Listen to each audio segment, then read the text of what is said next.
Foli ani tanuni ɲɛsinen don Bamada .net kanubaga bɛɛ lajɛlen ma. Fɛn fɛn sɔgɔlen don an na nin waati in na an ka bɔlɔlɔ sira bɛɛ lajɛlen fɛ ka daminɛ an ka page Facebook, chaîne YouTube ka taa se TikTok ma fo ka taa bila Instagram na. An b'aw bɛɛ fo ka aw waleɲumandɔn ka da aw sigiyɔrɔ cogoya kan.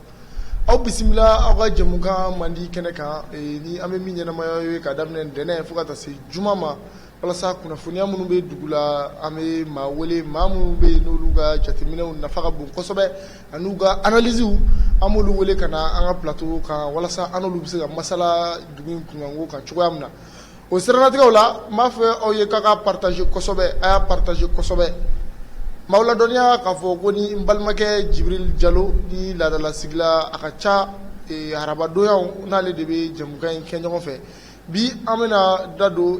babu dɔw la ni ka o walawala ɲɔni o cɛ bamananw b'a fɔ ko kuma ma ɲi da kelen na. N bɛ kuma di Jibril yɛrɛ ma a bɛ folikan kɛrɛnkɛrɛnnen bila fɔlɔ o la an bɛ sɔrɔ ka don an ka babu kɔnɔ. Jibril salamu alaikum. Wa alaikum salam wa rahmatullahi wa barakatuh. Kɔri baasi t'i la? Baasi tɛ alhamdulillah. Alhamdulillah.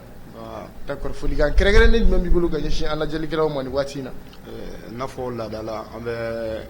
kuma fɔlɔ ni Ala foli ka Ala fo ka Ala barikada ka kisi ni nɛɛma k'o ɲini ka kan kuntigi kan alayhi salatu wassalam ka ɲini Ala fɛ Ala k'an kunnadiya Ala ka bɔdaw k'an ye. Amina ya rabbi Allah. N bɛ maliyɛn bɛɛ lajɛlen fo Mali kɔnɔ ani Mali kɔ kan ka Bamada .net filɛlikɛla bɛɛ lajɛlen fo u mana kɛ yɔrɔ o yɔrɔ k'an ka tɔndenw fana fo k'u waleɲuman dɔn k'aw yɛrɛ fo k'aw barikada. Foli diyara an ye kosɛbɛ Jibril. Foli belebeleba o y'i yɛrɛ tɛ Jibril ka da kan e de bɛ déplacement effectué ka na an ka plateau kan yan nɔ. D'accord an lajɛlikɛlaw an ka bi babu o de bɛna tali kɛ an bɛɛ lajɛlen b'a dɔn nin waati in na an ka jamana o bɛ waati la waati min ni an b'a fɔ o ma ko furancɛ fanga kɛrɛnkɛrɛnnenya la transition. An y'a ye k'a fɔ utu kalo tɛmɛlen san 2020 an y'a ye k'a fɔ ko an ka jamana ale nana ka na bila gun kan gun min ni o bɛna tali kɛ furancɛ fanga la ni o nana sababuyaw bɔra ni mouvement belebeleba dɔw ka wuli ye n'o ye M5 RFP ka taa laban ni finitigilakaw Asimi Goita n'a jɛw olu ka wulikajɔ ye ka na Elhaji Ibrahim Boubacar Keita ni k'ale ka fanga dafiri. O kɔfɛ an y'a ye k'a fɔ Bandaw ni ale nana kɛ furancɛ fanga ɲɛmaa ye n'a ka gouvernement ɲɛmaa n'o tun ye Mokhtar Wane ye olu nalen sigi charte dɔ nana bila sen kan ni o ye gafe kɛrɛnkɛrɛnlen ni gafe min ni a kun kɛn bɛ ka kalo 18 de fɔ ni ka furancɛ fanga ye waati ko o ye an y'a ye k'a fɔ ko o tɛmɛna o waati tɛmɛna n'o tun ye le 27 tɛmɛlen ye plutôt oui le 27 ni ne ma fili tɛmɛlen ye février kalo la. An bɛna an da don o baara minnu kɛra olu kɔnɔ an ka transition fɛ an bɛna an da don la bi ko walawala o bɛ tali kɛ an ka babu filanan ye. O la furancɛ fanga kura min bɛna daminɛ ka d'a kan fɔlɔ minnu fɔra ni o datugura an bɛ se ka jate k'a fɔ charte ni o mun na o datugura an bɛna farankan minnu k'a kan o farankan ninnu fana bɛna kɛ cogo di mun de kan ka kɛ walasa o farankan ninnu fana ka kɛ sababa ye an bɛna an da don ni babu fila de la bi ko o walawalaw ye.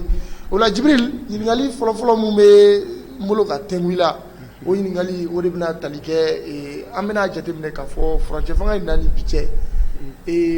kunkolo ɲɛmaa fila de nana a kɔnɔ o ɲɛmaa fɔlɔ tun ye Bandaw ye sisan an bɛ mun kɔnɔ o ye Asimi Goita ye yala ni fila ka fanga kɔnɔna hukumu na yala e yɛrɛ ye jateminɛ jumɛn kɛ ani e ye différence jumɛn sɔrɔ ni fanga maracogo fila ninnu hukumu na. D'accord, i ka ɲininkali diyara n ye kosɛbɛ. Ɲininkali nafa ka bon kosɛbɛ. D'accord. Furancɛ fanga mun daminɛna an ka jamana kɔnɔna na ka sanga ni Ibrahim Boubacar Keita ka fanga binni août kalo 2020 effectivement. donc fanga in dafirilen ayiwa wulikajɔ caman kɛra Mali yɛrɛ kɔnɔna na ani jamana minnu bɛ sigiɲɔgɔnya la n'a bɛ f'u ma ko CEDEAO walasa jamana bɔla ordre constitutionnel min kɔnɔna na n'o ye laada sira ye jamana bɛ se ka segin ka na o kɔnɔna na togoya min na hɛrɛ ani baden na o baara ninnu senfɛ walasa ka furancɛ fanga yɛrɛ démarrer ka baaraw daminɛ donc ɲɔgɔn sama-samaba yela a ko la kosɛbɛ. o ɲɔgɔn sama-sama sababu kɛla mun ye CEDEAO jamana mɔgɔw y'a fɔ ko olu tɛ jɛ n'a ye sɔrɔdasi ka kɛ transition ɲɛmɔgɔ ye furancɛ fanga ɲɛmɔgɔ ye o de nana wolo Bandaw ka sigili la Bandaw sigila togoya min na donc an hakili la k'a fɔ a kɛra i b'a fɔ ko jagoyalen ka d'a kan an bɛ mun dɔ laada la ni mɔgɔ minnu ye transition coup d'état kɛ olu de bɛ transition conduire olu de bɛ k'a ɲɛmɔgɔ ye nka pression fanga bonyanen jamana mɔgɔ minnu ye fanga dafiri olu kan donc u jagoyala ka mɔgɔ dɔ ta k'o sigi k'o kɛ transition ɲɛmɔgɔ ye donc o de nana ni Bandaw sigicogo ye d'a ka Bandaw ye sɔrɔdasi ye mun taara retraite la donc n'i taara retraite la dɔrɔn i bɛ jate i b'a fɔ i ye civil ye effectivement. furancɛ fanga in ne ka jate la kab'a daminɛ filiw yela baara la cogo di tan ka d'a kan n'i bɛ so jɔ ni soubassement ma ɲɛ siga fosi t'a la tagalen ɲɛfɛ i laban i bɛ so in ci i bɛ segin a kan ka d'a kan n'i ma so ci ka segin a kan a bɛ sɔn ka wolo kɔlɔlɔ yɛrɛ la mun ka bon ka tɛmɛ o kan a bɛ fɔ mun ma nanzarakan na ko bricolage institutionnel tugutugu bari an ye tugutugu bari de kɛ ka d'a kan an ko coup d'état kɛla mais an ko constitution ma suspend jamana sariya sunba ko o ma wuli ka bɔ yen a nɔ na ko baara bɛ kɛ n'a ye bon ni baara bɛ kɛ ni jamana constitution ye an dun fana ye jamana kɔnɔdenw farala ɲɔgɔn kan ka gafe dɔ dilan n'o ye charte de la transition ye ko o fana bɛ en vigueur transition b'a en vigueur constitution b'a en vigueur charte de la transition b'a en vigueur o tugutugu bari a tugutugu bari dɔ fana ye mun ye an ko an ka transition ko ɲɛmɔgɔ fila de b'a kunna ɲɛmɔgɔ fɔlɔ o ye président ye o ye Bandaw ye ɲɛmɔgɔ filanan o ye Asimi Goyita o ye vice président ye transition ni vice président depuis nin yɔrɔ la gɛlɛya fɔlɔ nana parce que jamana kunkolo yanfan n'a bɛ fɔ a ma l'exécutif donc an y'a ye k'a fɔ il y a une sorte de bicéphalisme ni kuma jalan na a kɛla sa o ye sa kun fila ni kuma jalan na a kɛla sa kun saba de ka d'a kan président bɛ yen vice président bɛ yen premier ministre bɛ yen premier ministre fana dun ye marabolo ɲɛmɔgɔ de donc nin saba faralen ɲɔgɔn kan an ka jamana laada la an ma dege ni jamana baaracogo la ka d'a kan jamana fana bɛ mara ni siraw ye donc mɔgɔw bɛ dege a la de an degelen don transition na n ko i ma an ka kuma dɔ la an ka nin t'an transition ko fɔlɔ ye nin y'an transition ko filanan wa fo ka taa se sabanan ma donc fɛn fɛn tɛmɛna an ma deli ka nin ɲɔgɔn kɛ k'a fɔ président bɛ yen vice président bɛ yen premier ministre fana bɛ yen bon vice président tun tɛ mɔgɔ wɛrɛ ye maa min ye transition yɛrɛ dafiri maa min ye fanga dafiri donc fanga dafiri n'a taara fɔ ko mɔgɔ dɔ bɛ yen o de ye transition ɲɛmɔgɔ ye e y'o ka adjoint bon kuma dɔ la e b'a ye k'a fɔ e ka légitimité ka bon e ni fanga ka kan ka tɛmɛ o tigi kan donc a bɛ baara gɛlɛya donc o ye kɛra sababu ye ka gɛlɛya don transition ɲɛmɔgɔ fɔlɔ n'o ye Bandaw ye o ni Asimi ninnu ka baara ɲɔgɔnya la ka d'a kan a bɛ fɔ mun ma pouvoiru tiɲɛ don pouvoiru ɲɛfɔla charte kɔnɔna na nin ta ye nin ye nin jɔyɔrɔ ye nin ye nin ka fanga ye nin ye nin fana ta ye nin ye nin jɔyɔrɔ ye nin ye nin ka fanga ye nin ye mais dans la pratique dans la mise en œuvre parce que baara kɛcogo ɲuman sɛbɛnni ka nɔgɔ mais ka baara waleya a bɛ gɛlɛya ni nun kun ye ko kura ye an ka jamana kɔnɔ bon nin kɛla gɛlɛyaba ye jamana maracogo la o ye bricolage filanan ye bon bricolage sabanan fana ye mun ye walima gɛlɛya sabanan fana kɛla mun ye e y'a fɔ i ka kuma daminɛ na ko coup d'état mun kɛla jamana kɔnɔden dɔw de ka wulikajɔ nana ni coup d'état ye n'o ye mouvement du 5 juin rassemblement des forces patriotiques an y'a ye k'a fɔ olu fana tilana ka kɛ jɛkulu 2 ye ni kuma jalana ka kɛ fo jɛkulu 3 ye donc maa dɔw nan'u yɛrɛ sɔrɔ organe de la transition kɔnɔna na mɔgɔ dɔw nan'u yɛrɛ sɔrɔ ministériyaw la Mohamed Saliya b'o la o n'a ɲɔgɔnnaw mɔgɔ dɔw nan'u yɛrɛ sɔrɔ CNT kɔnɔna na n'o ye organe législatif ye n'olu bɛna kɛ n'a fɔ député u bɛ député jɔyɔrɔ fa donc olu yela transition organe kɔnɔna na maintenant M5 tɔ mun to la n'olu ma ye transition kɔnɔna na donc olu fana ye wulikajɔ caman kɛ walasa olu ye wulikajɔ min kɛ walasa jamana ka yɛlɛma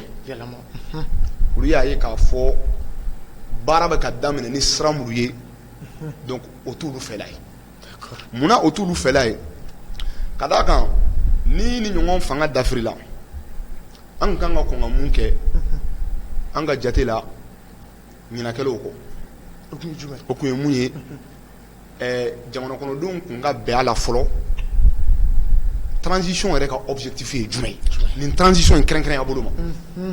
a bɛ mun de nɔfɛ a bɛ fɛ ka mun de kɛ a ka laɲini ye jumɛn ka d'a kan ni fanga dafirila 2012 la 2013 président kura sigila démocratiquement o fana ka mandat filanan ma ban fanga dafirila donc an kan ka yɛrɛ ɲininka k'a fɔ mun de la an ka jamana ni fanga dafiri banbali bɛ sen na an kan ka mun kɛ ni zen walasa ni président kura sigila fanga kana dafiri ne bolo ni ne kun kan ka kɛ jamana kɔnɔden bɛɛ hami fɔlɔ mais an y'a ye k'a fɔ baaraw cogoya la an ka jate la nin ma kɛ hami belebele ye filanan ye mun ye ni nin dɔnna k'a fɔ ni an ka laɲini n'an bɛnn'o la an kan ka bɛn mun na o de ye an bɛna minɛn jumɛnw di an yɛrɛ ma walasa ka nin baara in kɛ ka d'a kan n'an ye laɲini dɔn parce que an kɔnna fɛn minnu ma n'o ye délaiw na kuma caman ye non an kɔnna olu ma olu tɛ priorité priorité kun ye mun ye an ka laɲini yɛrɛ ye mun ye jamana kɔnɔden fanba ka bɛn o la parce que unanimité sɔrɔ man di mais ni jamana kɔnɔden fanba kun bɛnn'o la an kun bɛ bɛn a la sisan an bɛna minɛn jumɛnw kɛ k'a baara kɛ donc sabanan ye mun ye ni minɛnw kɛla k'a baara kɛ minɛn ninnu n'o ye organes ye hadamadenw de bɛna animer a bɛ n'a fɔ ni entraîneur y'a ka système de jeu bɔ k'a fɔ ne ka jeu 4-4-3 don ou bien 4-4-2 don mais joueurs jumɛnw bɛ n ka disposition na minnu bɛ se k'a baara kɛ donc o critère kun kan ka définir jamana kɔnɔden suguya jumɛn kan ka kɛ Mali président ye transition président ye jamana kɔnɔden suguya jumɛn kan ka kɛ Mali premier ministre ye jamana kɔnɔden suguya jumɛn kan ka kɛ Mali ministre de la défense ye jamana kɔnɔden suguya jumɛn kan ka kɛ Mali ministre de la sécurité intérieure etc. donc n'o critères kun définira polisiw b'a fɔ a ma ko profil portrait robot tuma dɔw la i b'a ye polisiw bɛ se ka zone dessin suɲɛnikɛla dessin ka sɔrɔ u ma deli k'a ye a fɔcogo fɛ donc o portrait kun bɛ kɛ donc a kun bɛ dɔn k'a fɔ sisan nin jɔyɔrɔ in walasa i ka nin jɔyɔrɔ in fa a kun tɛ kɛ CV ko ye u b'an nɛgɛ de a ye nana aw ka CV ye a ye nin kɛ tan non jamana tɛ mara ni CV ye o tiɲɛ don CV jɔyɔrɔ dɔ bɛ CV la mais CV tɛ o jamana binna nin cogo min na a kun kan ka lajɛ de jɔnni kan ka kɛ nin ye ka sanga an ye critère minnu fɔ est-ce que Mali bɛ degun min kɔnɔna na a bɛ se k'a jɔyɔrɔ fa est-ce que a tigi hami ye jamana ka bɔ nin lahala la donc nin baara ninnu de kun kan ka kɛ ne bolo nin baara ninnu kɛbaliya o de kɛra sababu ye transition kun fɔlɔ a ma marché mun na an y'a ye k'a fɔ Bandaw ni Mukutari Wade ninnu sigilen u sigicogo yɛrɛ an bɛ se k'a fɔ fili caman b'u sigicogo yɛrɛ la mais o bɛɛ kɔfɛ komi a kɛra ka ban donc maliyɛn ye mɔgɔ ye maliyɛn bɛ a ka ɲɛmɔgɔ bonya donc an sɔnna a ma mais an y'a ye k'a fɔ baara tɔgɔya la le fait que n ye baara kun fɔlɔ minnu fɔ n'olu ye soubassement ye le fait que o ma kɛ mɔgɔ minnu bilala baara in na baara ma se ka kɛ nimisi wasa ye ka d'a kan n'i ye domaine o domaine ta k'a lajɛ a bamanan a tubabukan ye mun ye an y'a ye k'a fɔ il y a eu ce qu'on appelle un immobilisme total baara ma se ka kɛ wulikajɔ ma se ka kɛ Jibril kun filanan dun transition kun filanan bon transition kun filanan ka hakili lajigi kɛ n ye nin gɛlɛya minnu fɔ nin gɛlɛya ninnu nana laban mun na fanga dafirila ko kura ni dɔw yɛrɛ y'a fɔ ko coup d'état dans coup d'état donc o kɛlen mun ye coup d'état fɔlɔ kɛ donc a ye a assumer sisan k'a fɔ zen ne yɛrɛ bɛ k'a ɲɛmɔgɔ ye yɛrɛ b'a ta n'a fɔ a kun kan ka daminɛ cogo min na parce que ni coup d'état kɔni kɛla coup d'état kɛbagaw a de b'a assumer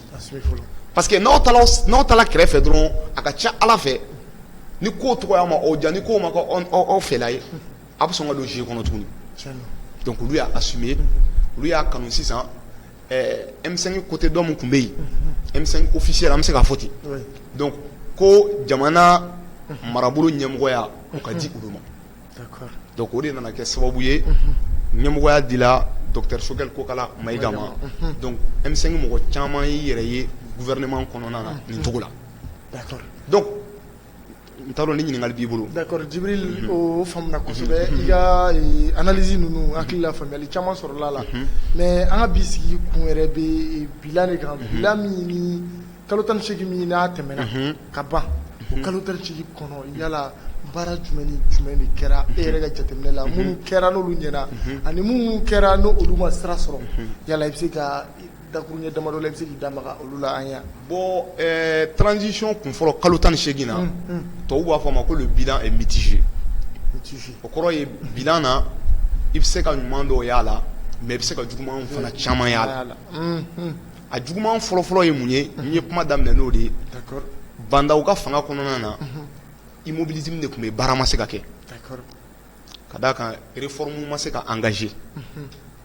donc réforme ma se ka engager donc ka taa se transition yɛrɛ kun ka laɲini ye mulu ye n'o ye lakana ka sabati jamana fan bɛɛ la jamana fan caman na donc an y'a ye k'a fɔ o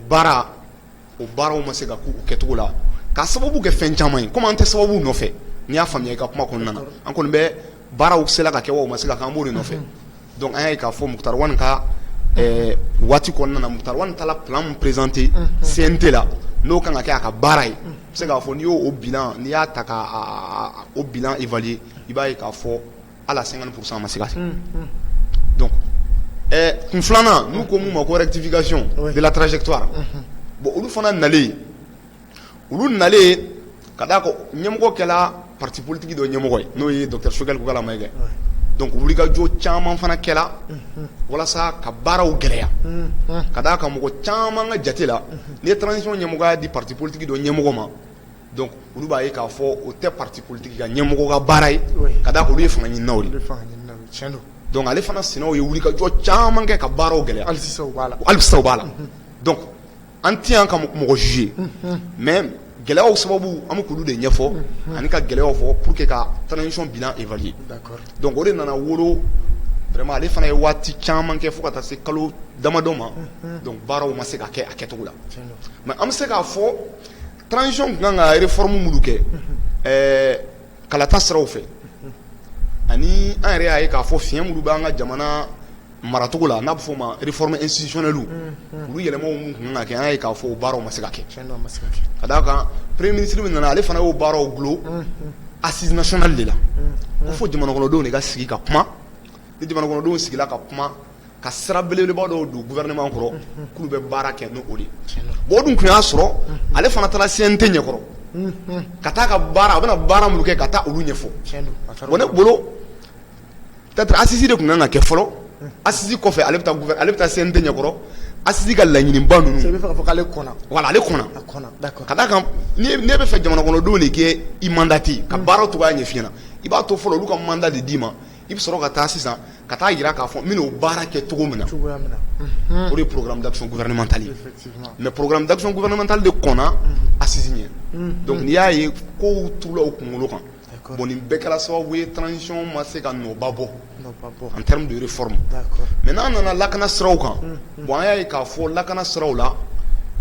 en termes vraiment d'acquisition de matériel militaire ka minɛnw san jamana ye o baaraw caman kɛ tiɲɛ ka di ala ye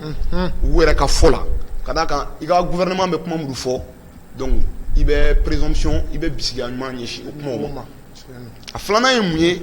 an y'a ye k'a fɔ wulikajɔw fana caman kɛla lakana siraw fɛ walasa ka bamanciw kɛlɛ an y'a ye k'a fɔ o fana caman kɛla an ma ban hali bi gɛlɛyaw bɛ yen mais caman kɛla parce que hali bi attaques bɛ sen na donc n'i y'u ka bilan ta k'a lajɛ i b'a ye k'a fɔ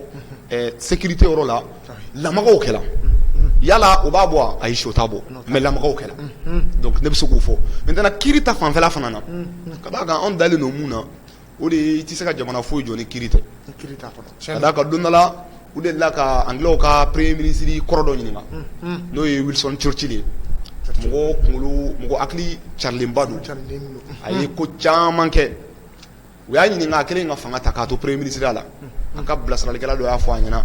ko monsieur le premier ministre ko bi an bɛ don min na ko bi i ka jamana kɔnɔna na ko fɛn si ma ɲi ko fana kɛla kiiri ye ko kiiri dɔrɔn de ka ɲi a ko o yɔrɔ la ko ni kiiri ka ɲi ko jamana fɛn bɛɛ ka ɲi ka d'a kan ale b'a dɔn ni kiiri kɔni ka ɲi tiɲɛ yɛrɛ yɛrɛ la fɛn bɛɛ bɛ ɲɛ donc kiiri tɛ kulonkɛ ko ye an y'a ye k'a fɔ kiiriw fana na wulikajɔ caman kɛla walasa ka yuruguyurugu kɛlɛ ka fɛn caman kɛlɛ mais o baaraw fana kɛtɔ an ka jate la an delila k'o fɔ plateau kan yan a bɛ fɔ fɛn dɔ ma ko procédure an y'a ye k'a fɔ tuma dɔ la procédure dɔw ma respecté donc kɔni an y'a ye k'a fɔ o kɔni kɛla hami de ye walasa an bɛ se ka jamana kɔnɔdenw nimisi wasa cogo min na kiiri siraw fɛ baaraw kɔni kɛla o de kama u ka fɔ la mais yala procédure man tɛ ka respecté an bolo a kan ka respecté a mana kɛ mɔgɔ o mɔgɔ ye a kan ka respecté kiiri jumɛn ni procédure ma bon an y'a fɔ ko jamana kɔnɔ an ka jamana ministres dɔw minɛna donc togoyaw la bon an ka jamana sariya sunba ka d'a kan olu de ko ko sariya sunba bɛ ka baara kɛ hali bi jamana sariya sunba ye olu minɛcogo ɲɛfɔ i n'a fɔ ministre jumɛn bon ministre par exemple premier ministre Bube a kɛla premier ministre ye a kɛla ministre de la défense ye Bube ye politique mɔgɔ ye ne t'a ka hakilina kan ne b'a ka hakilina kɛlɛ a ka jamana maracogo ma deli ka diya ne ye bi a ma deli ka diya ne ye depuis Ala ye ne da mais jamana ko la il faut k'an ka kɛlɛ kɛ principe nɔfɛ donc jamana de y'a fɔ jamana sariya sunba de y'a fɔ n'olu bɛ minɛ u minɛcogo de bɛ yen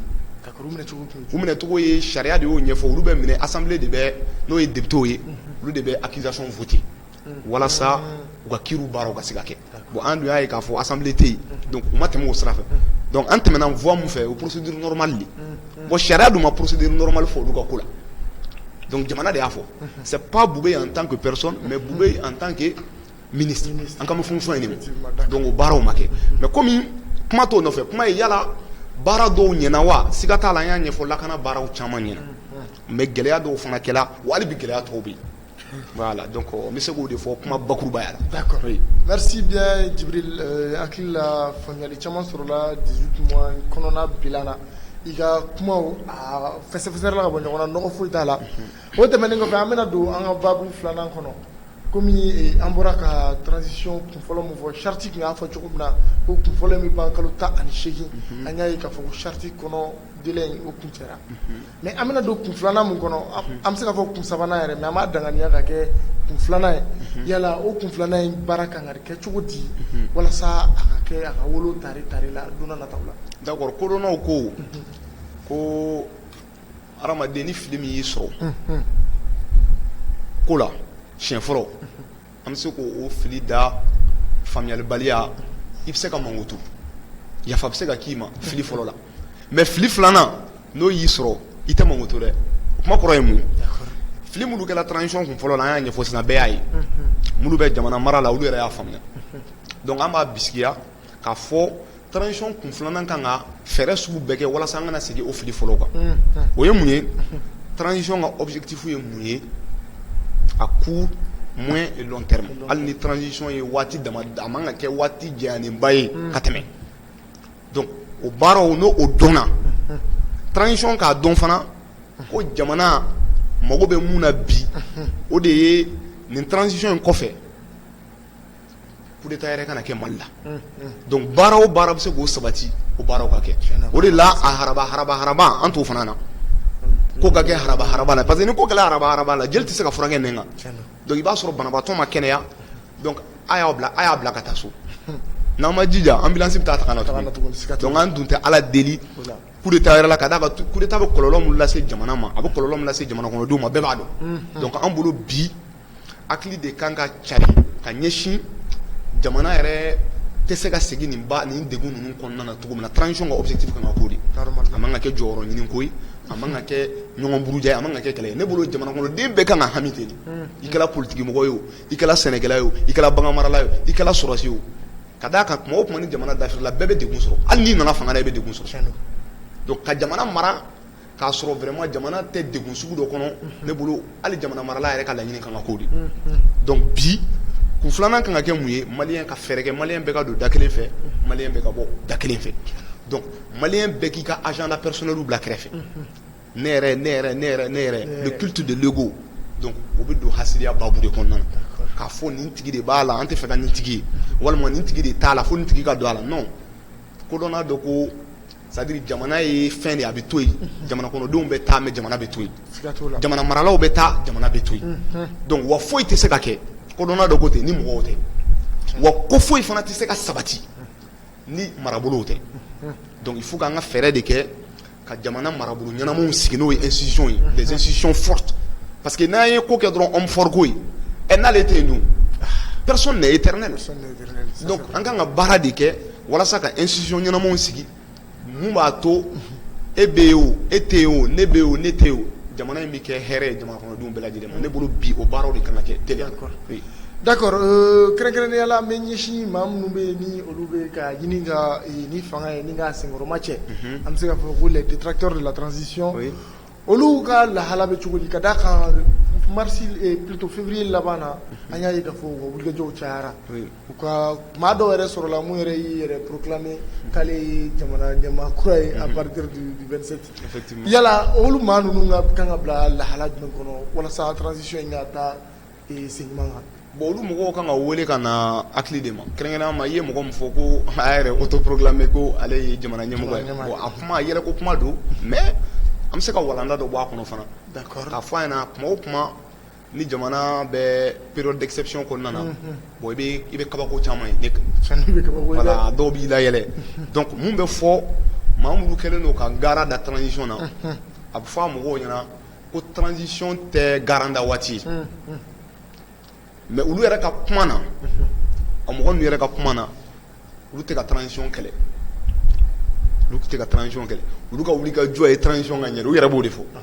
peut-être il y a un problème d'approche faamuyaliw cogoya baaraw cogoya la mais de toutes les manières ne bolo e ŋaniya y'a ka ɲɛ ne ŋaniya y'a ka ɲɛ n'o ye tiɲɛ ye an tɛ tiɲɛ a la o n'an tiɲɛna a la o kɔrɔ dɔ ŋaniya tɛ dɔ ŋaniya man ɲi donc ni bɛɛ ŋaniya ye a ka ɲɛ a bɛ fɔ mun ma ko consensus an bɛ bɛnkan dɔ sɔrɔ au nom de la République au nom de l'intérêt du Mali au nom c'est-à-dire n'i y'i miiri jamana yɛrɛ jamana kɔnɔdenw bɛ degun mun kɔnɔna na k'a ye k'a fɔ bi ko maliyɛnw ma se ka bɛn ko la kɛrɛnkɛrɛnya bolo ma Mali fanga ɲininaw k'olu ma se ka bɛn ko la jamana ka se ka bɔ bolo la vraiment a kan ka jamanadenw jigi misɛnya kɛrɛnkɛrɛnya bolo ma a kan ka anw minnu ye denmisɛnninw ye a b'an jigi misɛnya ka d'a kan olu ye caman bɛ yen u ye chance sɔrɔ ka jamana mara ministeriya siraw fɛ minnu bɛ ka i yɛrɛ ka fɔcogo la minnu bɛ ka gara da hali mɔgɔ dɔw bɛ yen bi u bɛ transition yɛrɛ gouvernement kɔnɔna na olu de la ka jamana mara donc ne bolo bi olu bɛɛ kan ka jamana de da u ɲɛkɔrɔ ka jamana kɔnɔdenw de hinɛ minɛ walasa ka bɛn ko la ka d'a kan kodɔnna dɔ ko aw ka sokɔnɔna na bɛnbaliyaw b'aw cɛ mais n'a nana sɔrɔ tasuma mɛnɛnen don aw ka so la a bɛ jɛ k'o faga fɔlɔ donc bi an ka ka jamana tasuma de faga ka d'a kan jugu yɛrɛw b'an na minnu fanga ka bon ka tɛmɛ hali kɔnɔna in kan donc n'a fɔra ko an yɛrɛ dama fana fɔlen don ɲɔgɔn kɔ bamananw ka kuma don n'i y'a mɛn basa bɛ don kogo fɛ kogo farala de donc bi an kan ka kɛ bloc de an kan k'an bolo de di ɲɔgɔn ma c'est à dire fɛn dɔw bɛ yen i b'a sɔrɔ olu ye e fɛla kɛrɛnkɛrɛnnenw ye mais jamana nafa kama jamana ka bɔli c'est à dire bɔda ɲini kama donc i bɛ jɛ olu kɔ donc ne bolo bi an kan ka baara kɛ o sens de kɔnɔna na an kan ka kumaw de fɔ jigitigiw kumaw an kan ka baaraw de kɛ jigitigiw baaraw n'a bɛ fɔ o ma des discours constructifs des actions constructives ne bolo bi o de kan ka kɛ D'accord, merci Djibril. Albi ameto frontière fanga yi okumu kɔnɔna la. A ɲɛ b'a la k'a fɔ frontière fanga ni bi cɛ a kɛra a nana ni furukufurukuba dɔ ye ani Faransi cɛ. Ni o furukufuruku ye ni Maliyɛn bɛɛ ye a ye k'a fɔ ko Faransi ka politique min bɛ anw ka jamana kɔnɔ ani cɛncɛn fo ka jamanaw ko politique ɲumanw tɛ n'a kɛn bɛ gɛlɛyaba ye ani Faransi cɛ. Yala kosa in na an y'a ye k'a fɔ Mauritanie ni olu kɛn bɛ k'u ka dayɛlɛ an ye ni an pays frère don n'u ka daw yɛlɛ an ye sanni ni feere tagabolo la walasa anw kana gɛlɛyaba sɔrɔ an ka degun in kɔnɔ o hukumu kɔnɔna la an y'a ye k'a mɛn ko mɔgɔ dɔw sara ni Faransi ka jabaraniso dɔ bɔra n'a kuma ye k'a fɔ ko Mali faamaw de y'u faa k'a sɔrɔ dalilu t'u bolo yala e bɛ se ka mun sɔrɔ k'a fɔ nin waleya in na wa e bɛ se ka mun fɔ an ka autorités ye u ka se k'u janto ni ɲɔgɔnna ninnu kana caya an ka jamana kɔnɔ. Bon kelen n bɛ kuma la tile sariya sira fɛ dalilu kelen tɛ yen k'a fɔ ko Mali finitigilakaw de y'u faga o dalilu kelen tɛ yen donc mun bɛ yen sisan o ye bisigi de ye donc an tɛ baara kɛ ni bisigi an ka jamana ɲɛmɔgɔw ye a jira k'a fɔ jusqu'à preuve de contraire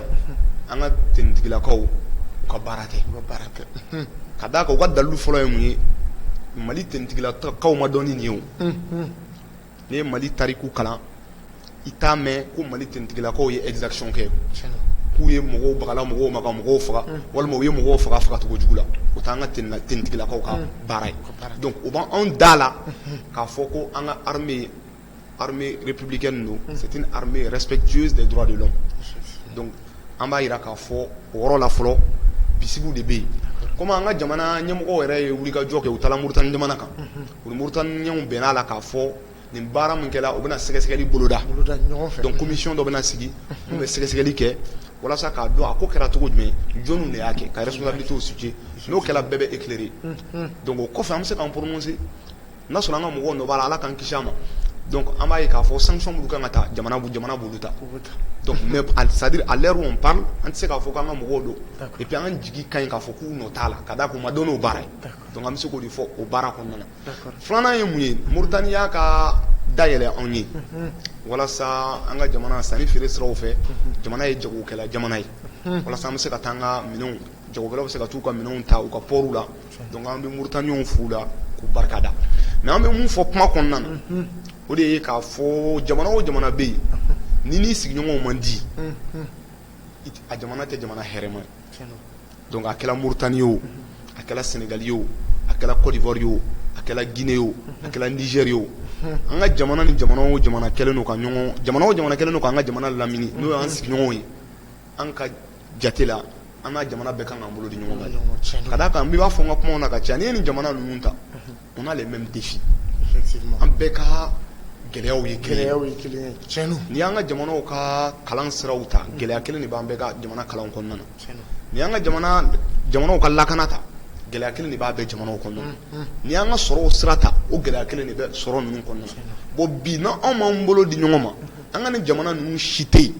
mun kelen bɛ se ka a yɛrɛ nafa o jamana t'an ka jamana ninnu na bon bi ni mɔgɔ min dun bɛ géopolitique internationale kalama ko min bɛ senna diɲɛ kɔnɔ diɲɛ jamanaw faralen don ɲɔgɔn kan ni jamana belebelebaw walasa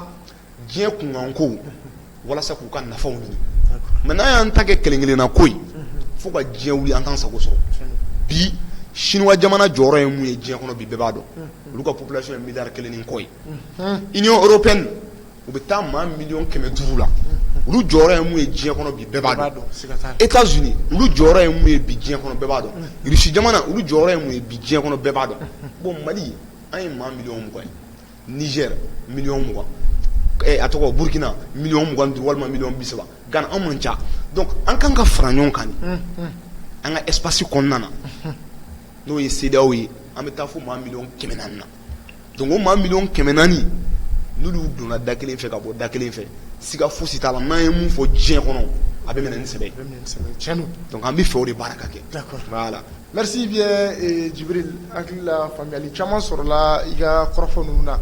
an lajɛlikɛlaw aw yɛrɛ y'a jateminɛ Djibril n'a bɛ a ka kɔrɔfɔ ninnu kɔnɔ a bɛ kuma kosɛbɛ ni sariya ka baara ye maa dɔw sariya dɔnna don a y'o kalan kɛ a b'o olu baara kɔnɔ an bɛ don min na i ko bi Jibril an b'i fo hali bi i ka déplacement na jamukan bɛna se a kuncɛyɔrɔ la yala kumakan laban jumɛn b'i bolo. Foli ani waleɲuman dɔn aw ye ani maliyɛn bɛɛ lajɛlen Mali kɔnɔ ani Mali kɔkan k'a fɔ maliyɛnw ɲɛna hali bi an k'an bolo di ɲɔgɔn ma hali bi an k'an bolo di ɲɔgɔn ma tubabuw b'a fɔ ko l'union fait la force ni bɛn ma mun dilan farafarali t'o dilan dɛ ni kotɔɲɔgɔnna ma mun dilan kɛlɛ t'o dilan dɛ ni sabali ani ka muɲu ɲɔgɔn ye ani ka sabali ɲɔgɔn kɔrɔ ko kura donc kɛlɛ t'o dilan donc bi maliyɛn bɛɛ ka don da kelen fɛ an bɛɛ ka bɔ da kelen fɛ o de y'an ka laɲini ye o baara n bɛ segin a kan ko kura o baara walasa ko o baara timɛ Ala ye jamana kalifa mɔgɔ minnu la olu de kan ka kɛ dugumamɔgɔw ye n'Ala y'i kɛ ɲɛmɔgɔ ye e de kan k'i yɛrɛ kɛ dugumamɔgɔ ye e de kan k'i da i ka o majigi o tɛ wolo foyi la fo kɔrɔta ani hɛrɛ dɔrɔn donc an bɛ mun fɔ jamana ɲɛmɔgɔ ɲɛna u bɛ ka dɔ kɛ hali bi u ka dɔ kɛ u bɛ k'u bolo bɔ ka ɲɛsin mɔgɔw ma hali bi u ka continuer k'u bolo bɔ ka ɲɛsin mɔgɔw ma ka d'a kan adamaden i bɛ ko dɔ de dɔn mais i t'a bɛɛ dɔn kuma minnu bɛ f'i ɲɛna kuma dɔw la kuma dɔw bɛ se ka digi la mais ni tiɲɛ b'a la ko tiɲɛ kodɔnna ka fɛn tununnen de don an silamɛw b'a fɔ ko mumini ka fɛn tununnen don tiɲɛ e de ka fɛn tununnen don ni e y'a ye yɔrɔ o yɔrɔ i b'a fɔ ko n ye n ka fɛn sɔrɔ donc mɔgɔ man ka ban tiɲɛ na ko parce que n bɛ jɔyɔrɔ dɔ la walima ni maa dɔ bɛ yen an tɛ hakilina kelen kan donc an b'o de fɔ bɛɛ ye an ka sabali an ka jamana hinɛ minɛ. D'accord. Merci bien Djibril hali bi an b'i fo ko kura tuguni k'i ka tɔnden bɛɛ lajɛlen fo i tɔgɔ la su in na kɛrɛnkɛrɛnnenya la Mohamed ni a jamu tɛ n kɔnɔ kosɛbɛ Mohamed Keita ale de ye aw ka secrétaire à l'organisation d'accord ani Mohamed Gambi mun bɔra an ka plateau kan récemment d'accord n b'u bɛɛ lajɛlen fo i kelen tɔgɔ la d'accord o la an lajɛlikɛlaw nin tun ye an ka su na jamukan ye kulu sera cɛncɛn ma aw kan bɛn sigi wɛrɛ wasalam.